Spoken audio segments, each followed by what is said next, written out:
প্রিয়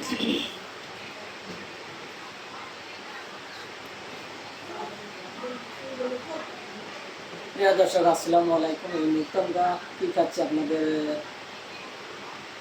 দেখাবো। তালের শ্বাস দেখি কত মজা, অসাধারণ সুন্দর। আর আমাদের এখানে এই সিজন, এই সময়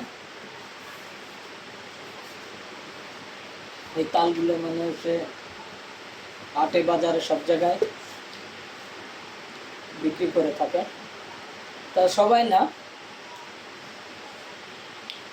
মানে অসাধারণ মানুষের যারা গরিব দুঃখী মানুষ তারাই বেশিরভাগ এগুলো তালডারে বাজার এসে থেকে গাছের থেকে কিনে নেওয়ার পরে বাজারে বিক্রি করায়। আর এই একটা তাল আমাদের এখানে কিছুই না, 1 টাকাও লাগে না কিনতে। অথচ টাউনে যদি একটা তাল কিনতে যাই, এই তালের শ্বাসগুলো কমসে কম 3টে শ্বাসের দাম 5 থেকে 10 টাকা হবে। তবে এই ভিডিওটা কেমন হলো অবশ্যই আপনারা কমেন্ট করে জানাবেন, বেশি বেশি করে শেয়ার করবেন। আর সবাই ভালো থাকেন, সুস্থ থাকেন। আল্লাহ হাফেজ।